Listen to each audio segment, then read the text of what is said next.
Hello students, Mahakal math magic में आपका स्वागत है। आज आप देख रहे हैं question important. A man standing on a platform 2 to 5 metre long notice that the train travelling at a uniform speed passes him in a 6 second and passes by the platform in 21 second.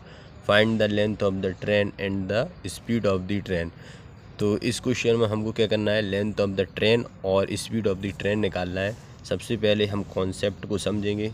Concept क्या कह रहा है कि एक आदमी है, platform पे खड़ा है, जो कि प्लेटफॉर्म की लंबाई 225 मीटर लॉन्ग है। उसने नोटिस किया है कि उसको जो ट्रेन है वो 6 सेकंड में पार कर रही है और प्लेटफॉर्म को जो ट्रेन है वो 21 सेकंड में पार कर रही है। तो सबसे पहले क्या है, कॉन्सेप्ट क्या है कि यदि मान लो हमने ये एक हमारा प्लेटफॉर्म है, ठीक है, इस प्लेटफॉर्म पे यदि एक आदमी खड़ा है, तो यदि यहाँ से एक ट्रेन आ रही है, क्या आ रही है, एक मान लो एक ट्रेन आ रही है, तो वो ट्रेन क्या करेगी, ट्रेन कब इस आदमी को पूरी पार कर जाएगी, जब ये अपनी जो ट्रेन लंबाई है, ये पूरी लंबाई जो है, ये ट्रेन इसको पूरा पार कर जाएगी, यानी कि यहाँ निकल जाएगी। तो हम क्या समझ लेंगे कि ट्रेन ने इसको पार कर दिया है, ठीक है। तो इस तरह के हम क्या करेंगे, जो आदमी की तो कुछ वो होगी नहीं लंबाई, आदमी तो सीधा खड़ा है तो उसकी ऊंचाई होगी, तो इसकी लंबाई नहीं लेते हम, ठीक है।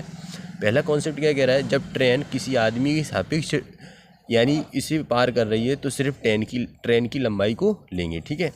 दूसरी कंडीशन क्या पूछ रही है इन्होंने कि एक ट्रेन है जो कि किसको पार कर रही है, प्लेटफॉर्म को तो पार कर ही रही है पूरी। अच्छा, ट्रेन प्लेटफॉर्म को कब पार करेगी, पूरी, जब पूरा प्लेटफॉर्म पार हो जाएगा, फिर और ट्रेन भी पूरी पार हो जाएगी, तभी तो पूरा प्लेटफॉर्म पार माना जाएगा, ठीक है। तो इसमें दो कॉन्सेप्ट हैं। तो यहाँ पे हम क्या करेंगे, प्लेटफॉर्म की भी लंबाई यानी कि प्लेटफॉर्म की लंबाई को जोड़ेंगे और ट्रेन की लंबाई, ठीक है, ट्रेन की लंबाई को भी ऐड करेंगे। तो यहाँ पे हमें प्लेटफॉर्म की लंबाई तो मालूम है 2 to 5 है, ठीक है। तो यहाँ पे हम ट्रेन की लंबाई को एल मान लेते हैं, क्या मान लेते हैं, एल मान लेते। तो इस तरह के क्वेश्चन को हम किस तरह से करेंगे, यहाँ पे दो कंडीशन है। तो कह रहे हैं लेंथ ट्रेन की सेम रहेगी क्योंकि वही ट्रेन है। तो यहाँ पे हम लिख लेते हैं let length of the train, let be length of train कितनी हो गई, एल मान ली हम, ठीक है। तो पहली कंडीशन में ट्रेन पार कर रही है L/6, समझ में आई। ट्रेन की लंबाई ही सिर्फ पार कर रही है 6 सेकंड में, बराबर में हम क्या करेंगे, अब इधर पे L भी है और 2 to 5 भी है और अपॉन में 21 सेकंड में। दूसरी कंडीशन में वो क्या कह रहा है, स्पीड सेम है, इसलिए हमने दोनों को बराबर में रखा, ठीक है, स्पीड सेम है। तो यहाँ पे प्लेटफॉर्म की लंबाई में ट्रेन की लंबाई को ऐड कर दिया है, ठीक है।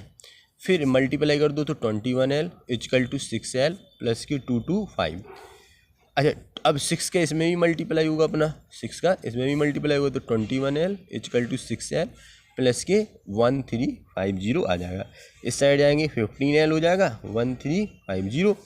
L का डिवाइड कर दो 1350 में 15 का डिवाइड कर दो तो ये अपना कितना आ जाएगा, 90 आ जाएगा। यानी कि जो ट्रेन की लंबाई है वो हमारी क्या आ गई है, 90 आ गई है, ठीक है। अब हम क्या करेंगे, स्पीड ऑफ द ट्रेन निकालना है। हमें क्या निकालना है, स्पीड ऑफ द ट्रेन। तो किसी में भी रख दो अपन स्पीड ऑफ द ट्रेन।